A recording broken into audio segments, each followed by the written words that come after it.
Subscribe કરો એ હૈ news India ચેનલને, પછી યુટ્યુબ એપ પર બેલ આઇકોનનું બટન દબાવો અને નિહાળો એ હૈ ન્યૂઝ ઇન્ડિયા ચેનલ.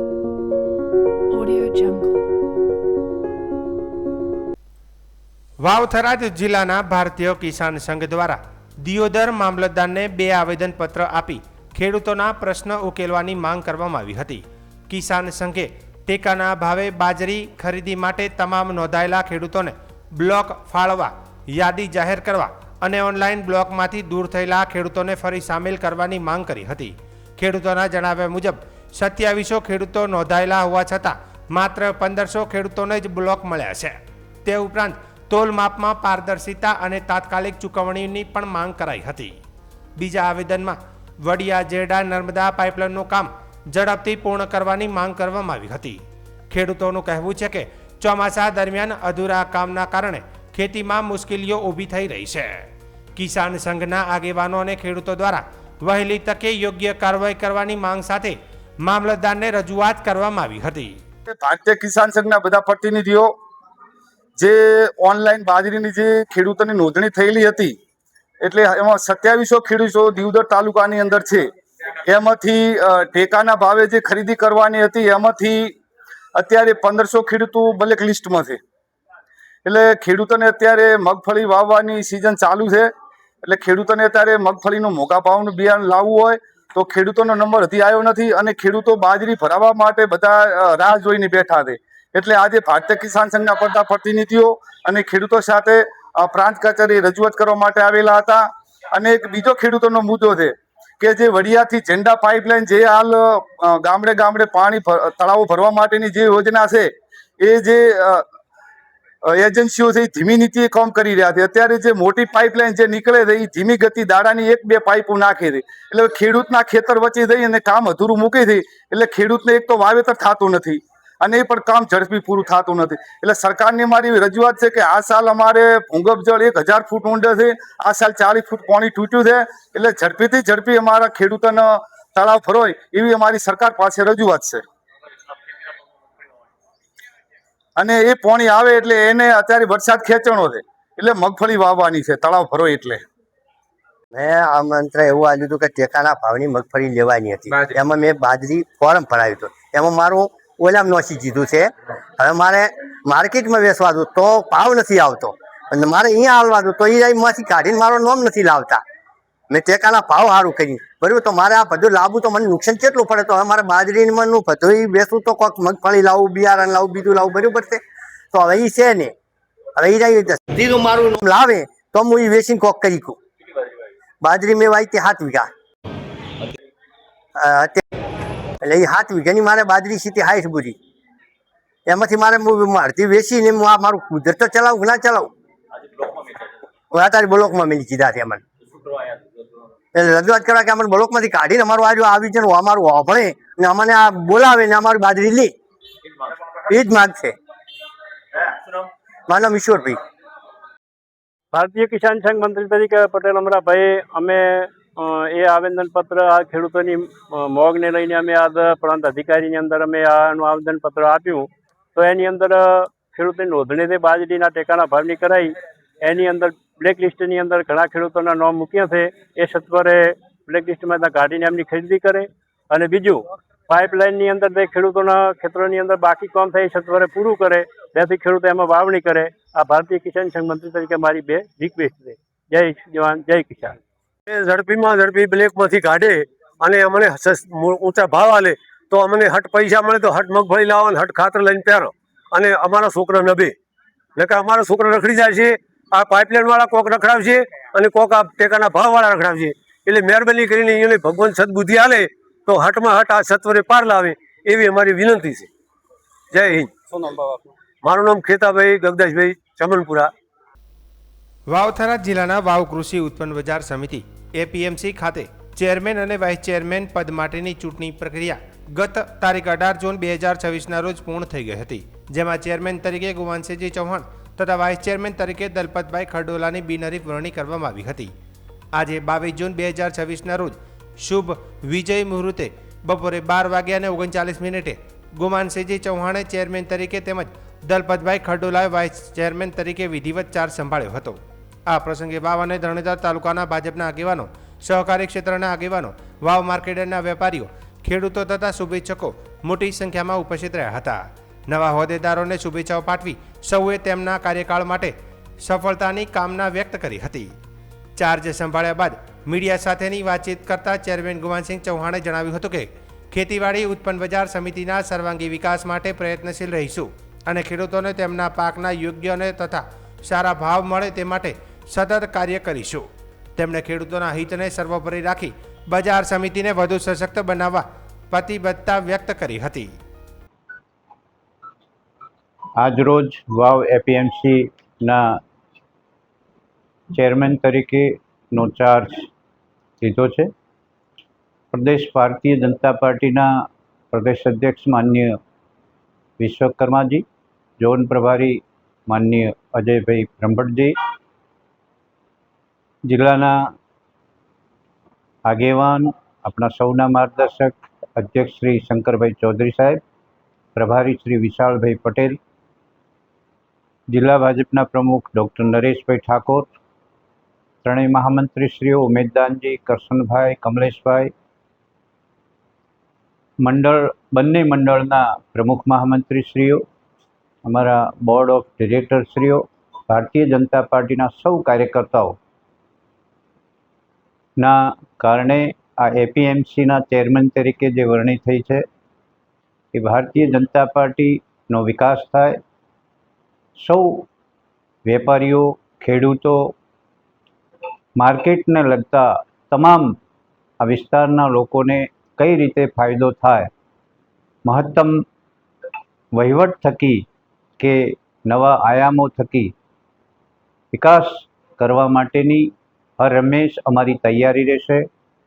અમે અમારા વાઇસ ચેરમેન તરીકે ભાઈ શ્રી દલપતભાઈ અને બોર્ડ ઓફ ડિરેક્ટર્સ બધા જ મળીને વાવ એપીએમસીનો, એના સબયાર્ડોનો વિકાસ કરવા માટે સંપૂર્ણપણે અમારી શક્તિ એમાં કામે લગાડીશું અને પારદર્શક વહીવટ કરવા માટેની બાંહેધરી આપીશું. વાવ થરાદ જિલ્લાની આશા વર્કર બહેનોએ આજે મોટી સંખ્યામાં આનંદનગર કોલોની ખાતે બેઠક યોજી જિલ્લા કલેક્ટર કચેરીને આવેદનપત્ર પાઠવીને પોતાની વિવિધ માગણીઓ રજૂ કરી હતી. આશા વર્કરોએ જણાવ્યું હતું કે તેઓ વર્ષોથી નિષ્ઠા અને ઈમાનદારીથી આરોગ્ય સેવાઓ તેમજ ગુજરાતને પોલિયો મુક્ત બનાવવાની કામગીરીમાં મહત્વની ભૂમિકા ભજવી રહ્યા છે, છતાં 4 મહિના સુધી ઇન્સેન્ટિવ ચૂકવવામાં આવતું નથી. આશા બહેનોએ આક્ષેપ કર્યો હતો કે આજે પણ તેમને દિવસના માત્ર 100 રૂપિયા જેટલું ઇન્સેન્ટિવ મળે છે, જે વધતી મોંઘવારી સામે ખૂબ જ ઓછું છે. સવારે 7 વાગ્યાથી સાંજે 5 વાગ્યા સુધી કામગીરી કરવા છતાં પરિવારનું ગુજરાન ચલાવવું મુશ્કેલ બની રહ્યું હોવાનું તેમણે જણાવ્યું હતું. યુનિયન દ્વારા સરકાર સમક્ષ ફિક્સ વેતન અમલમાં મૂકવાની, બાકી રહેલું ઇન્સેન્ટિવ તાત્કાલિક ચૂકવવાની તેમજ વિવિધ આરોગ્યલક્ષી કામગીરીના ઇન્સેન્ટિવમાં વધારો કરવાની માંગ કરવામાં આવી હતી. આશા વર્કર બહેનોએ ચેતવણી આપી હતી કે જો તેમની માગણીઓને વહેલી તકે ઉકેલવામાં નહીં આવે તો આગામી 3 દિવસ સુધી પોલિયો સહિતની કામગીરી ઠપ્પ કરવાની ફરજ પડશે. હાલ આ મુદ્દે તંત્ર શું નિર્ણય લે છે તેના પર આશા વર્કર બહેનોની નજર મંડાઈ છે. શું કહેશો બેન, આજે તમે જિલ્લા રજૂઆત કરી છે, શું તમારી માગણી છે? અમારે આશા વર્કર બહેનોને વાવ થરાદ જિલ્લાના 4 મહિનાથી એ બહેનોને વેતન નથી ચૂકવાયા અને બાકી વેતનના કારણે અત્યારે બાળકોની શાળાઓ ખુલી ગઈ તો સ્કૂલ ફી, બાળકોના પુસ્તકો માટે બહેનો ખૂબ કનકગત થયા છે. ગરીબ આશા વર્કર બહેનોને આરોગ્ય વિભાગમાં મહત્ત્વની કામગીરી કરવા છતાંય એમને સમયસર ક્યારેય વેતન નથી ચૂકવાતા. સરકારના એક જ દિવસના કાર્યક્રમમાં કરોડો રૂપિયા ફૂંકાઈ જતા હોય, જ્યારે ગરીબ આશા વર્કર બહેનોના 4000થી 4500ના ઇન્સેન્ટિવમાં સરકારની તિજોરી પર જ્યારે ભારણ પડતું હોય, 4 મહિના 6 મહિના સુધી બહેનોને વેતન ન ચૂકવાય, ત્યારે ગરીબ આશા વર્કર બહેનોએ પોતાની નારાજગી વ્યક્ત કરવા કલેક્ટર સાહેબને રજૂઆત કરવા માટે આવ્યા હતા. બીજું કે આગામી 28 જૂનના રાષ્ટ્રીય પલ્સ પોલિયોની કામગીરી આવી રહી છે, ત્યારે 18 થી 20 વર્ષથી આશા વર્કર બહેનોએ ખૂબ જ કામ સારું કર્યું. ઘરે ઘરે જઈને ખેતરોમાંથી અને સ્થળાંતર કરતા બાળકોને શોધી અને પોલિયો પીવડાવ્યું, જેથી ગુજરાતને પોલિયો મુક્ત કરી શકાય. ગુજરાતને પોલિયો મુક્ત કરવાનું ગૌરવ અમારી આશા વર્કર બહેનોના ફાળે જાય છે. ત્યારે બનવું એવું જોઈતું હતું કે સરકારે ખુશ થઈ અને આ આશા વર્કર બહેનોને ઇન્સેન્ટિવ પ્રથામાંથી મુક્ત કરી અને એમને લઘુત્તમ વેતન કે ફિક્સ વેતન આપવું જોઈતું હતું. પરંતુ સરકારની શોષણભરી નીતિનો અહીં અંત આવતો નથી અને 20 વર્ષથી કામગીરી કરવા છતાં હજુ આશા વર્કર બહેનો દિવસના ફક્ત 100 રૂપિયા પોલિયો કામગીરીનું ઇન્સેન્ટિવ મળે છે. આટલી મોંઘવારીમાં અત્યારે મજૂરનું પણ મજૂરી 300 થી 500 રૂપિયા ચાલે છે. તો સવારે 7 થી સાંજે 5 વાગ્યા સુધીમાં આશા વર્કર બહેનો 100 રૂપિયામાં કામગીરી કરાવી ના શકાય. આ મહિલા સશક્તિકરણ ના થાય. આ રીતે ગરીબ બહેનોને શોષણમાં વધારે ને વધારે ભોગ બને છે અને એના કારણે આ બહેનોની હાલત કફોડી બને છે. એટલે આશા વર્કર બહેનો પોલિયો કામગીરીનો બહિષ્કાર કરી અને 3 દિવસની હડતાલ કરવાના છે.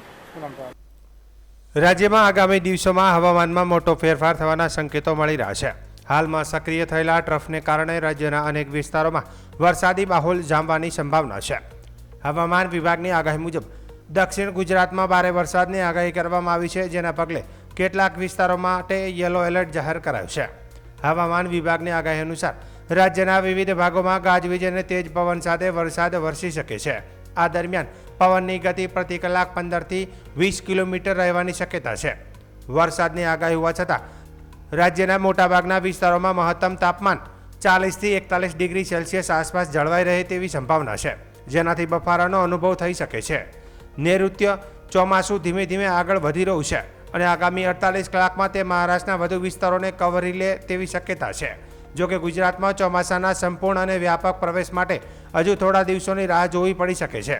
મધ્ય અને ઉત્તર ગુજરાતના અમદાવાદ, આણંદ, ખેડા, દાહોદ, મહીસાગર, વડોદરા અને છોટાઉદેપુર જિલ્લામાં સામાન્ય વરસાદી ઝાપટા પડી શકે છે, જ્યારે દક્ષિણ ગુજરાતમાં ભારે વરસાદની શક્યતા છે, જેમાં નર્મદા, ભરૂચ, સુરત, ડાંગ, તાપી, નવસારી તેમજ દમણ અને દાદરા નગર હવેલીમાં ભારે વરસાદની આગાહી કરવામાં આવી છે. સૌરાષ્ટ્ર અને કચ્છમાં રાજકોટ, જામનગર, પોરબંદર, દ્વારકા, જૂનાગઢ, અમરેલી, ભાવનગર, બોટાદ, ગીર સોમનાથ અને મોરબી જિલ્લાઓ સહિત કચ્છ વિસ્તારમાં સામાન્યથી મધ્યમ વરસાદ નોંધાઈ શકે છે. હાલ રાજ્યમાં વરસાદી સિસ્ટમ સક્રિય થઈ ચૂકી છે. આ સિઝન ખેતી માટે અત્યંત મહત્વપૂર્ણ હોવાથી ખેડૂતોને વાવણી અને અન્ય ખેતી કાર્યો માટે હવામાન વિભાગની આગામી સૂચનાઓ પર સતત નજર રાખવાની સલાહ પણ આપવામાં આવી છે. लास्ट है 22 जून से लेकर अब 28 जून तक, इसमें आज हम हेवी रेनफॉल का वार्निंग दे रहे हैं. भारी बरसात का संभावना रहेगा इक्का दुक्का स्थानों में. दक्षिण गुजरात की जो जिला है जैसे सूरत, नवसारी, वलसाड, डांग, दादरा नगर हवेली के लिए आज येलो वार्निंग के साथ इक्का दुक्का स्थानों में हेवी रेनफॉल का वार्निंग दिया गया है. इसमें थंडरस्टॉर्म विद लाइटनिंग का भी संभावना रहेगा. मेघ गर्जना और बिजली गिरने का संभावना के साथ जो विंड स्पीड रहेगा 40 से 50 किलोमीटर प्रति घंटा रहने का संभावना रहेगा. कल के लिए खाली गुजरात रीजन के लिए दिया गया है thunderstorm warning, wind speed 40 to 50 kilometre प्रति घंटा. सौराष्ट्र कच्छ में कल कोई थंडरस्टॉर्म वार्निंग नहीं दिया गया है, लेकिन आज दोनों क्षेत्रों में ही थंडरस्टॉर्म वार्निंग, विंड स्पीड 40 से 50 किलोमीटर और बिजली प्रति घंटा और बिजली गिरने का संभावना के साथ वार्निंग दिया गया है. और बाकी क्षेत्रों में जो है हल्का से मध्यम बरसात का संभावना रहेगा. अगले 7 दिन दोनों क्षेत्रों में ही गुजरात रीजन और सौराष्ट्र कच्छ की जो जिले है इसमें हल्का से मध्यम बरसात का संभावना रहेगा अगले 7 दिन तक. अभी जो अधिकतम तापमान है इसमें अगले 7 दिन तक कोई बड़ा बदलाव नहीं रहेगा. कोस्टल क्षेत्र में अभी जो पवन का दिशा है मेनली दक्षिण पश्चिम दिशा से पवन चलने का स्थिति बनी हुई है. स्टीप प्रेशर ग्रेडियंट के कारण अभी जो विंड स्पीड है पवन का जो गति है 15 से 20 नॉट, गस्टिंग 25 नॉट होने का संभावना भी है. आइसोलेटेड इक्का दुक्का स्थानों में रेन थंडर स्टॉर्म का भी पॉसिबिलिटी रहेगा. अहमदाबाद के लिए आज जनरली क्लाउडी स्काई का पूर्वानुमान दिया गया है. 1-2 स्पेल बरसात का भी संभावना है. लाइट टू मॉडरेट रेन का संभावना रहेगा और जो स्पीड रहेगा मतलब जो अधिकतम तापमान है 41 डिग्री सेंटीग्रेड के आसपास रहने का पूर्वानुमान दिया गया है. सबसे ज़्यादा तापमान रिकॉर्ड हुआ है 40.7 डिग्री सेंटीग्रेड अहमदाबाद में, जो सामान्य से 2.8 डिग्री सेंटीग्रेड ज़्यादा है. गांधीनगर में रिकॉर्ड हुआ है 40.2 डिग्री सेंटीग्रेड. VV नगर, सुरेंद्र नगर में रिकॉर्ड हुआ है 40.3 डिग्री सेंटीग्रेड. राजकोट में 40.2 डिग्री सेंटीग्रेड तापमान रिकॉर्ड हुआ है.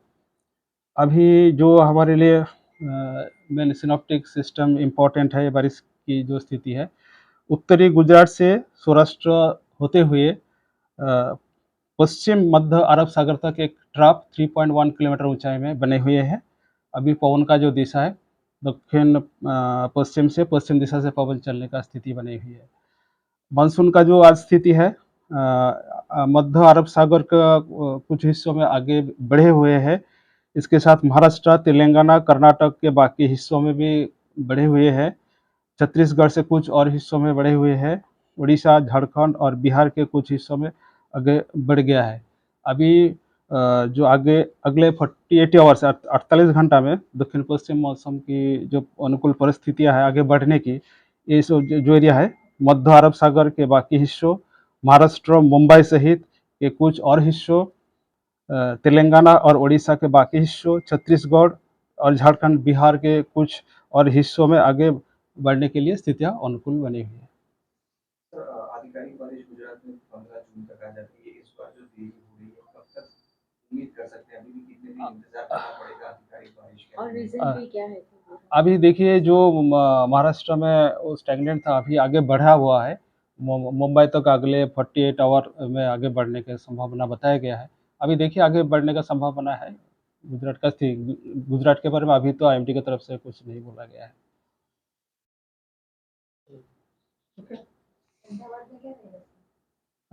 अभी बरसात का संभावना है, मतलब 1-2 स्पेल हल्का से मध्यम बरसात का संभावना रहेगा बिजली गिरने के साथ। બનાસકાંઠા અને વાવથરા જિલ્લા રોજગાર વિનિમય કચેરીના સંયુક્ત ઉપક્રમે સરહદી વિસ્તારના બેરોજગાર યુવાનોને રોજગારી પૂરી પાડવાના હેતુથી એક વિશેષ રોજગાર ભરતી મેળાનું આયોજન કરવામાં આવ્યું હતું। વાવથરા જિલ્લાના ધરણીધર તાલુકાના ચંદનગઢ ગામ ખાતે યોજાયેલા આ ભરતી મેળામાં ખ્યાતનામ નોકરીદાતાઓ ઉપસ્થિત રહ્યા હતા, જેમાં Minda lighting private limited Vithalapur અને Suzuki Motors Gujarat private limited બેચરાજીના પ્રતિનિધિઓ હાજર રહી ઉમેદવારોને યોગ્યતા ચકાસી હતી। આ રોજગાર ભરતી મેળામાં સમગ્ર વિસ્તારમાંથી કુલ 75 ઉત્સાહી ઉમેદવારોએ ભાગ લીધો હતો, જે અંતર્ગત યોજાયેલી ઇન્ટરવ્યૂ પ્રક્રિયાના અંતે કુલ 51 લાયક ઉમેદવારોની રોજગારી માટે પ્રાથમિક પસંદગી કરવામાં આવી હતી। આ સમગ્ર કાર્યક્રમને સફળ બનાવવા માટે પાલનપુર રોજગાર કચેરી તેમજ ચંદનગઢ પ્રાથમિક શાળાના સ્ટાફ પરિવારે જહેમત ઉઠાવી ઉત્કૃષ્ટ કામગીરી કરી હતી। બનાસકાંઠા પોલીસે પાલનપુરમાં થયેલા ચેઇન સ્નેચિંગના એક વણ ઉકેલાયેલા ગુનાનો ભેદ ઉકેલી 2 રીઢા ગુનેગારોને ઝડપી પાડ્યા છે। પોલીસે આરોપીઓ પાસેથી કુલ રૂપિયા 1.70 લાખનો મુદ્દામાલ રિકવર કર્યો છે। પોલીસના જણાવ્યા અનુસાર ગત 9 જૂન 2026ના રોજ આશરે 8:45 લક્ષ્મીપુરા ગામમાં ઘટના બની હતી। 2 અજાણ્યા શખ્સો મોટરસાયકલ પર આવી એક મહિલાના ગળામાંથી સોનાની ચેન ઝૂંટવી ફરાર થઈ ગયા હતા। આ મામલે પાલનપુર શહેર પશ્ચિમ પોલીસ સ્ટેશનમાં BNS કલમ 304(2) અને 54 હેઠળ ગુનો નોંધવામાં આવ્યો હતો। ડોક્ટર JJ ગામિતના માર્ગદર્શન અને RK પટેલની દેખરેખ હેઠળ પોલીસે અલગ અલગ ટીમો બનાવી તપાસ શરૂ કરી હતી। પોલીસે ઘટના સ્થળ અને શહેરના પ્રવેશ નિકાસના માર્ગો પર CCTV ફૂટેજની તપાસ હાથ ધરી હતી। આરોપીઓના પહેરવેશ, ઉંમર, દેખાવ, મોટરસાયકલ અને ગુના કરવાની પદ્ધતિના આધારે હ્યુમન સોર્સિસની મદદથી બંને આરોપીઓને ઓળખ થઈ હતી। પકડાયેલા આરોપીઓની પૂછપરછ દરમિયાન તેમણે ગુનાની કબૂલાત કરી હતી। પોલીસે બંને આરોપીઓને કોર્ટમાં રજૂ કરીને 3 દિવસના રિમાન્ડ મેળવ્યા છે। તેમની પાસેથી લૂંટાયેલી સોનાની ચેન, ગુનામાં વપરાયેલી મોટરસાયકલ અને મોબાઈલ ફોન જપ્ત કરવામાં આવ્યો છે। પ્રાથમિક તપાસમાં સામે આવ્યું છે કે બંને આરોપીઓ અમદાવાદ, સુરત અને બનાસકાંઠા જિલ્લા સહિતના અનેક વિસ્તારોમાં અન્ય ગુનાઓમાં પણ સંડોવાયેલા છે। પાલનપુર શહેર પશ્ચિમ પોલીસ દ્વારા તેમણે આચરેલા અન્ય ગુનાઓ અંગે પણ વધુ તપાસ હાથ ધરવામાં આવી રહી છે।